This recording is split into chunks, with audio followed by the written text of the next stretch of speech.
नमस्कार दोस्तों, मैं हूं लोकेंद्र मिश्रा और हिंदी साहित्य ऑप्शनल की इस क्लास में आप सबका स्वागत है। दोस्तों, आज के इस वीडियो में 10 मिनट का ये लगभग वीडियो होगा। इस वीडियो में हम बात करने वाले हैं कि यूपीएससी 2024 अगर आप देने वाले हैं तो हिंदी साहित्य ऑप्शनल की तैयारी आप अगले कुछ दिनों में कैसे करेंगे, इसके बारे में हम बात करेंगे इस वीडियो में। देखिए दोस्तों, यूपीएससी की अगर आप बात करिए तो सबसे पहले आपको समझना पड़ेगा कि इसका सिलेबस क्या है। यूपीएससी हिंदी साहित्य के ऑप्शनल की सबसे खास बात क्या है? सबसे खास बात यह है कि इसके जो क्वेश्चंस पिछले कुछ वर्षों से आ रहे हैं, अगर आप उनको देखें और अगर आपने सिलेबस को एक बार ठीक से पढ़ा हो और प्रीवियस ईयर क्वेश्चंस की आंसर राइटिंग की हो तो आप बहुत अच्छा कर लेंगे। सिलेबस के बाहर से तो कुछ आएगा नहीं, जो आएगा वो आपके सिलेबस से ही आएगा। और उस सिलेबस में भी स्पेसिफिक पॉइंट्स हैं, उनको याद करने का तरीका, उनको पढ़ने का एक अपना तरीका होता है, वो अगर आप जानते हैं तो आप बहुत आसानी से कर लेंगे। तो इस वीडियो में हम वही बात करने वाले हैं। चलिए सबसे पहले हम डिस्कस करते हैं कि सिलेबस क्या होनी चाहिए, उसके बाद हम बात करेंगे कि क्या क्या हमें किताबें क्या क्या पढ़नी है, वो सारी बातें हम करेंगे। तो सबसे पहले आप सिलेबस देखिए। सिलेबस में अगर आप हिंदी साहित्य के सिलेबस की बात करें तो पेपर को दो भाग में बांटा गया है, एक है पार्ट 1 और दूसरा है पार्ट 2। अगर आप पार्ट 1 की बात करें, मतलब पेपर 1 की बात करें, तो पेपर 1 को भी दो खंडों में बांटा गया है, एक है खंड क और दूसरा है खंड ख। खंड क में भाषा विज्ञान है, मतलब आपसे पूछेगा, जैसे कि आपकी स्क्रीन पर आपको दिख रहा होगा, अपभ्रंश और अवहट्ट प्रारंभिक हिंदी का व्याकरणिक तथा अनुप्रयुक्त स्वरूप। अब इसमें क्या क्वेश्चन पूछेगा? इसमें क्वेश्चन जनरली आप देखते हैं जब पेपर को, तो यूपीएससी के पेपर में सेक्शन ए और सेक्शन बी होता है। इसमें कुछ प्रश्न अनिवार्य होते हैं जो आपको करने होते हैं। जब आप पेपर 1 की बात करेंगे तो उसमें पूछता है कि अपभ्रंश की व्याकरणिक विशेषता बताइए, अवहट्ट की व्याकरणिक विशेषता बताइए, प्रारंभिक हिंदी से हिंदी भाषा का विकास कैसे हुआ, इसके बारे में आपसे प्रश्न पूछता है। प्रीवियस ईयर क्वेश्चंस में ये सारी बातें पूछी गई हैं। दूसरा जो इंपॉर्टेंट पॉइंट है वो है मध्यकाल में ब्रज और अवधी भाषा का साहित्यिक भाषा के रूप में विकास। ध्यान से अगर आप इस टॉपिक को पढ़ेंगे तो आपको पता लगेगा कि ये नहीं पूछ रहा है कि व्याकरणिक विकास कैसे हुआ, बल्कि साहित्यिक भाषा के रूप में ब्रजभाषा का या अवधि का विकास कैसे हुआ उसके बारे में पूछ रहा है। इसमें आपको कुछ एक स्ट्रक्चर होता है, उसी स्ट्रक्चर में अगर आप आंसर लिखेंगे तो आपको अच्छे नंबर मिलेंगे। जैसे अगर आपसे पूछा गया है कि ब्रजभाषा का विकास कैसे हुआ मध्यकाल में, तो ब्रजभाषा का विकास क्यों हुआ, उसके पीछे की परिस्थितियां क्या थी, ब्रजभाषा की ऐसी कौन सी विशेषता है जिसने उसको मध्यकाल में काव्य भाषा के रूप में या साहित्यिक भाषा के रूप में प्रतिष्ठापित किया, वो आपको पता होना चाहिए। तीसरा जो पॉइंट है वो है हमारा सिद्ध एवं नाथ साहित्य, खुसरो का जो संत साहित्य है, दक्षिणी हिंदी वगैरह है, खड़ी बोली का प्रारंभिक स्वरूप है, उसके बारे में प्रश्न है। चौथा जो टॉपिक होगा वो होगा 19वीं शताब्दी में खड़ी बोली और नागरी लिपि का विकास कैसे हुआ। पांचवा टॉपिक हिंदी भाषा और नागरी लिपि का मानकीकरण। देखिए दोस्तों, मैं सबसे पहले सिलेबस डिस्कस कर रहा हूं, उसके बाद हम और भी बातें करने वाले हैं। छठा पॉइंट जो है वो है स्वतंत्रता आंदोलन के दौरान राष्ट्रभाषा के रूप में हिंदी का विकास। राष्ट्रभाषा, राजभाषा, संपर्क भाषा, मातृभाषा, ये सब अलग अलग बातें हैं, इनमें क्या अंतर है ये भी आपको जानना पड़ेगा। फिर आप देखेंगे कि कैसे 19वीं शताब्दी में स्वतंत्रता आंदोलन के दौरान कैसे हिंदी एक राष्ट्रभाषा के तौर पर सामने आती है। वर्तमान में जब आप देखते हैं तो भारत संघ की राजभाषा हिंदी है और उसकी जो लिपि है वो देवनागरी लिपि है, ये आपने पॉलिटी में पढ़ा होगा। तो राजभाषा का विकास कैसे हुआ ये भी हमारा टॉपिक है। फिर है कि हिंदी भाषा का वैज्ञानिक और तकनीकी विकास कैसे हुआ। दोस्तों, जो पॉइंट नंबर 8 है हिंदी भाषा का वैज्ञानिक और तकनीकी विकास, इसमें आपको एक बात ध्यान देनी होगी कि इस प्रश्न को आप करंट से जितना जोड़ पाए। करंट से जोड़ने का मतलब है मेडिकल साइंस की पढ़ाई हिंदी में करने का कुछ निर्णय लिया गया, एनआईटी पटना में हिंदी से संबंधित कुछ काम शुरू हुआ। तो ये सब उदाहरण जो हैं ये वर्तमान के उदाहरण हैं, जो आप करंट अफेयर्स के उदाहरण भी इसमें दे सकते हैं। उसके बाद हम बात करें तो 9वां है मानक हिंदी की व्याकरणिक संरचना क्या है, उसके बारे में आपको पढ़ना है। इसमें कुछ लोग हैं जैसे कामता प्रसाद गुरु हैं, उनके व्याकरण के प्रति क्या विचार थे वो आपको पढ़ना पड़ेगा, तो ये हम पढ़ेंगे। किशोरी लाल वाजपेयी हैं, उनके बारे में। पार्ट 2 जो है वो हिंदी साहित्य का इतिहास है और इस पर लगभग वीडियोस यूट्यूब पर अवेलेबल हैं, मेरे अपने चैनल पर जहां आप ये वीडियो देख रहे हैं वहां भी प्लेलिस्ट में आप जाकर देख सकते हैं। 4 खंड हैं हिंदी भाषा के विकास में, आदिकाल, भक्तिकाल, उसके बाद आधुनिक काल है, रीतिकाल है, फिर आधुनिक काल है, उनके बारे में भी आपको जानना पड़ेगा। कुछ प्रमुख कवि हैं, उनकी रचनाओं को पढ़ना पड़ेगा। कथा, साहित्य, नाटक, उपन्यास, इन सब के बारे में आपको पता चल जाएगा और ये आपको पढ़ना पड़ेगा। ये हमारा सिलेबस है। सिलेबस में नाटक और रंगमंच का उद्भव और विकास कैसे हुआ, आलोचना का कैसे हुआ, हिंदी गद्य की विधाएं क्या हैं, वो है। पेपर 2 की बात करें तो देखिए, पेपर 2 और पेपर 1, आप अगर देखें पेपर 1, तो पेपर 1 का जो खंड ख है वो, और पेपर 2 का जो खंड क या ख है वो, दोनों को अगर आप एक साथ मिलाकर पढ़ें तो ज्यादा बेहतर आप समझ पाएंगे। कैसे? देखिए, खंड ख में हमने क्या पढ़ा पेपर 2 के? हमने पढ़ा हिंदी साहित्य का इतिहास, हमने वहां पढ़ा मध्यकाल का इतिहास। तो मध्यकाल के इतिहास के दौरान हमने कबीर को पढ़ा, हमने सूर को पढ़ा, हमने तुलसी को पढ़ा। उन्हीं की कुछ रचनाएं हैं जो हमारे सिलेबस में सेक्शन ए में है पेपर 2 के। जैसे कबीर की कबीर ग्रंथावली है, उसके 100 पद आपको पढ़ने हैं। सूरदास का भ्रमर गीत सार है, उसके 100 पद पढ़ने हैं। तुलसीदास का रामचरितमानस है, उसका सुंदरकांड पढ़ना है। तुलसीदास की कवितावली है, उसका उत्तरकांड पढ़ना है। तो यदि आप तुलसी के शिल्प, तुलसी किस तरह की कविताएं लिखते हैं, तुलसी की विचारधारा क्या है, तुलसी की कविताओं में या तुलसी की रचनाओं में लोक मंगल के क्या मूल्य हैं, समन्वय का क्या मूल्य है, जब आप ये सब पढ़ लेंगे और उसके साथ ही साथ आप पेपर 2 के पार्ट 1 में तुलसीदास की जो रचनाएं हमारे सिलेबस में प्रिस्क्राइब्ड हैं वो पढ़ेंगे, ज्यादा बेहतर तरीके से आप समझ पाएंगे। तो मैं तो यही कहता हूं कि कोई भी व्यक्ति जो पेपर 2 पढ़ने वाला है वो सबसे पहले पेपर 1 के सेक्शन बी को पढ़े, क्योंकि वहां से आपका बेसिक क्लियर हो जाएगा कि दरअसल मध्यकाल में पढ़ना क्या है, आपको मध्यकाल की प्रवृत्तियां क्या हैं। खास तौर पे जब आप बात करते हैं भक्ति काल की, तो भक्ति काल की प्रवृत्तियां क्या हैं, भक्ति काल में कितनी शाखाओं में बटा है। उसके बाद से जब आप उस साहित्यिक इतिहास को पढ़ लेंगे, साहित्य के उस इतिहास को पढ़ लेंगे, तो आप समझ पाएंगे कि उस धारा के कवि की विचारधारा क्या है।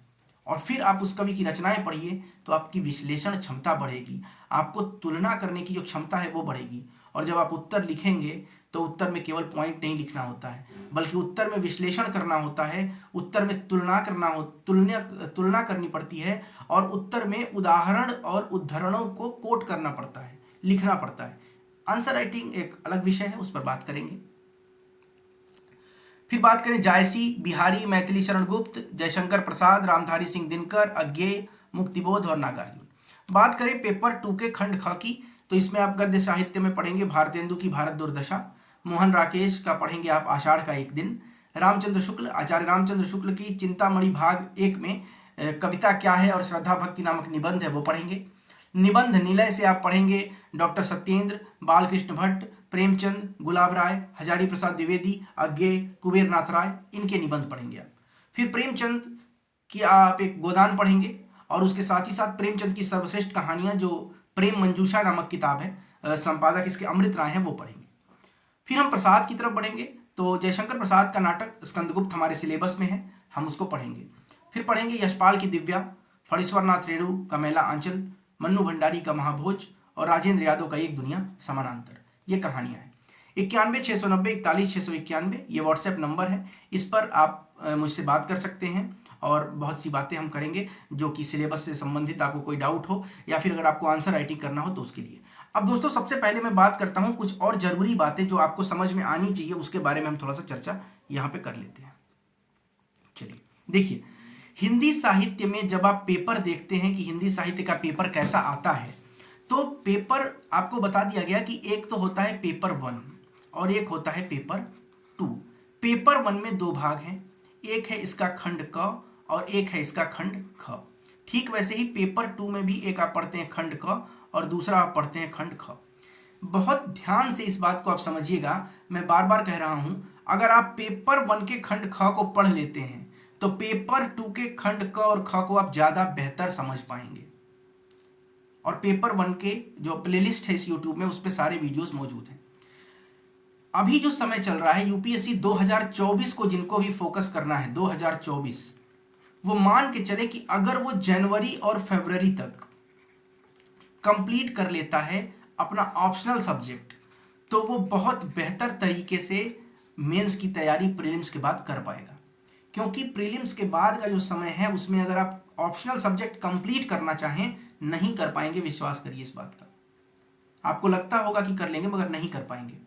जो लोग साइंस बैकग्राउंड के लिए हैं उनके लिए खास बात, अगर आपने हिंदी साहित्य ऑप्शनल लिया है तो मेरे वीडियोस में आपको खास बात ये मिलेगी कि मैंने बहुत सरल तरीके से समझाया है। जो भी कॉन्सेप्ट है हिंदी साहित्य के, बड़ी सरलता से, बड़ी आसानी से आपको समझाने का प्रयास किया है मैंने। उसको अगर आप देख लेंगे तो बहुत से डाउट आपके क्लियर हो जाएंगे, विश्वास करिएगा इस बात को। और कुछ खास बात, किताबें, बात करते हैं कि कौन सी किताबें आपको पढ़नी चाहिए। तो देखिए, सिलेबस में खुद ही कुछ किताबें मेंशन्ड है, आप तो चाहें तो उसको पढ़ सकते हैं। जैसे स्कंदगुप्त नाटक आपको पढ़ना पड़ेगा, यशपाल की दिव्या पढ़नी पड़ेगी, मैला आंचल पढ़ना पड़ेगा। चूंकि आपके पास अगर समय नहीं है तो सीधा सीधा आप एक काम करिए, दृष्टि आईएएस का आप नोट्स ले लीजिए। दृष्टि आईएएस के जो बुकलेट हैं, 12-13 बुकलेट आते हैं, उन बुकलेट को ले लीजिए और उस बुकलेट को एक बार पढ़ जाइए। पढ़ने के साथ साथ आपको क्या करना पड़ेगा, शॉर्ट नोट्स बनाना पड़ेगा।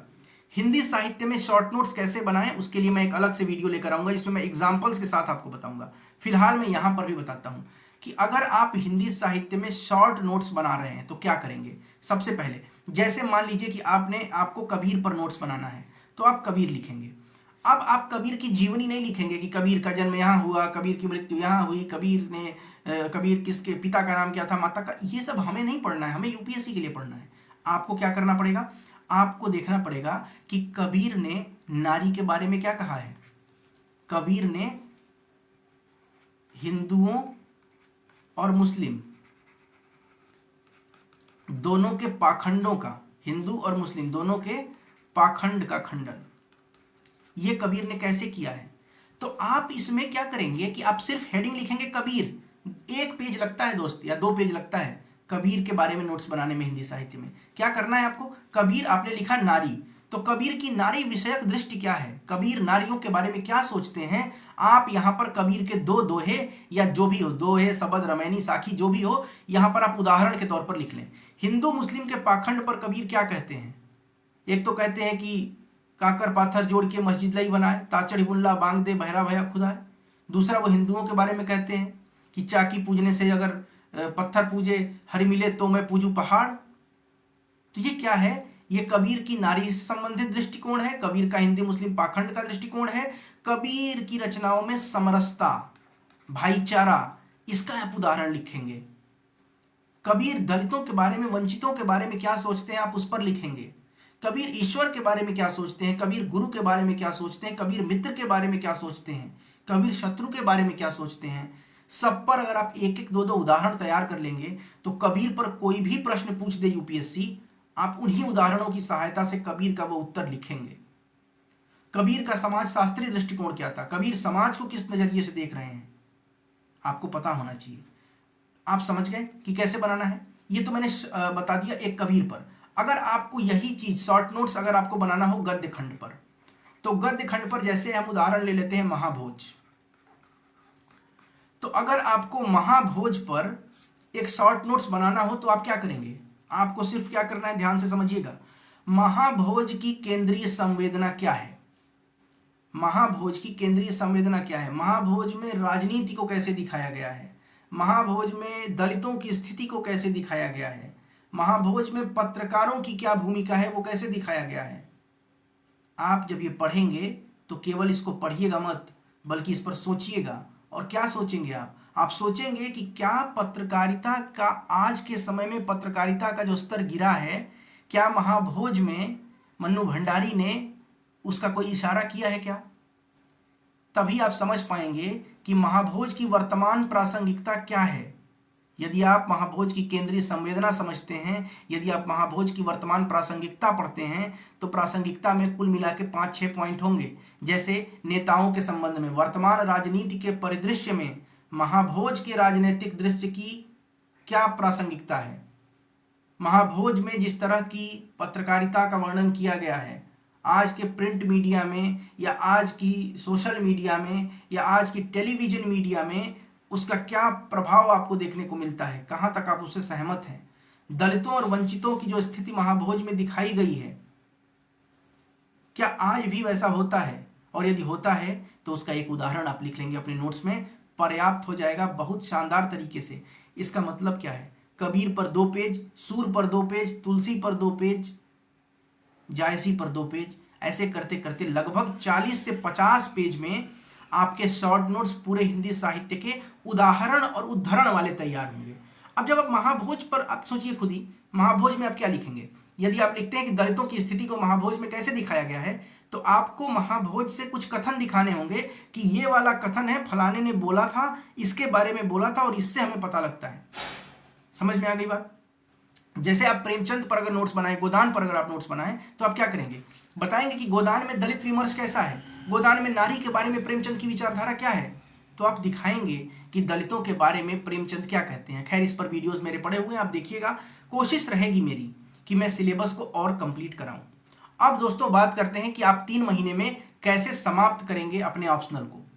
3 महीने में यदि आप अपने ऑप्शनल को समाप्त करना चाहते हैं तो एक बात बहुत ध्यान से समझिएगा, आपके पास 2 चीज होनी चाहिए। एक होना चाहिए आपके पास दृष्टि IAS का नोट्स। केवल नोट्स की बात कर रहा हूं मैं, वीडियोस की बात नहीं कर रहा हूं।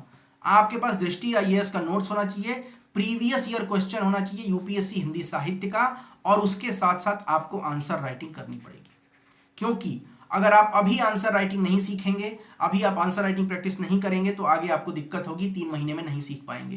क्योंकि उस 3 महीने में प्रीलिम्स और मेंस के बीच में आपको केवल हिंदी नहीं लिखना है, आपको एस्से पर काम करना है, आपको इंटरनेशनल रिलेशन करना है, आपको सोसाइटी करना है, आपको आर्ट एंड कल्चर करना है, जो आप छोड़ देते हैं प्रीलिम्स के तैयारी में। हम मेंस के कुछ टॉपिक छोड़ देते हैं, जैसे आप वर्ल्ड हिस्ट्री छोड़ देते हैं, आप सोसाइटी छोड़ देते हैं, एथिक्स के बारे में थोड़ा बहुत छोड़ देते हैं कि बाद में देख लेंगे, इंटरनेशनल रिलेशन छोड़ देते हैं थोड़ा बहुत। ये सब आप बाद में कैसे देखेंगे, जब आप पहले से थोड़ा बहुत जानकारी रहेगी आपकी।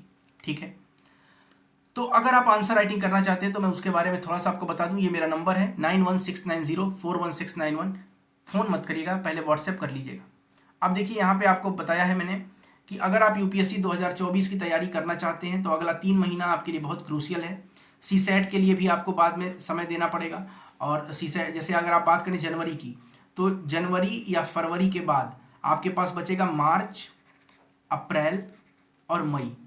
तो मार्च और अप्रैल में आप केवल और केवल मॉक टेस्ट देंगे और अपने CSAT के बारे में पढ़ेंगे। तो बात करें कि अगर आप आंसर राइटिंग के कोर्स में जुड़ना चाहते हैं, तो हमारा जो आंसर राइटिंग का कोर्स है उसके बारे में पहले कुछ बेसिक बातें आपको बता दी जाए। देखिए, लगभग 240 प्रश्न आपको उसमें कराए जाएंगे, इससे अधिक ही कराए जाएंगे, कम नहीं। तो 240 या 250 प्रश्न आपको हिंदी साहित्य के सिलेबस के हर एक पॉइंट से कराए जाएंगे, चाहे वो व्याख्या हो, चाहे वो कोई भी हो। और खास तौर पे व्याख्या पर विशेष ध्यान दिया जाएगा। व्याख्या पर आपको अलग से सिखाया जाएगा कि व्याख्या लिखनी कैसे है, व्याख्या में क्या क्या चीजें लिखते हैं, प्रासंगिकता कैसे लिखते हैं, उदाहरण कैसे लिखते हैं, विशेष कैसे लिखते हैं, संदर्भ प्रसंग कैसे लिखते हैं। डिटेल से आपको ऑडियो लेक्चर के माध्यम से वो बताया जाएगा। उसके बाद आपकी कॉपी पर लिख कर फीडबैक दिया जाएगा, प्लस आपकी कॉपी के अलावा आपको जहां जरूरत महसूस होगी वहां ऑडियो फीडबैक दिया जाएगा।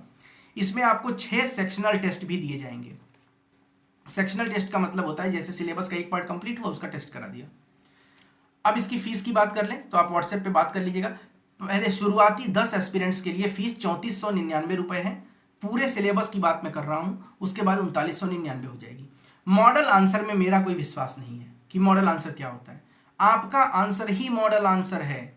अगर आपके आंसर में वो सारी बातें प्रूफ हो रही हैं, जो जो चीजें पूछी गई हैं, अगर आपने उसका समावेश अपने आंसर में कर दिया है, तो आपका आंसर अपने आप में मॉडल आंसर है। ऐसे मैं ChatGPT से छाप के आपको मॉडल आंसर दे दूं, उसका कोई फायदा नहीं है, और आप मॉडल आंसर पढ़ेंगे भी नहीं। आपकी कॉपी पर फीडबैक और आपको ऑडियो अगर मिल जाए, उसको आप अपनी कॉपी में इंक्लूड कर लें, वही आपका मॉडल आंसर है। ये तो है UPSC 2024 वालों के लिए।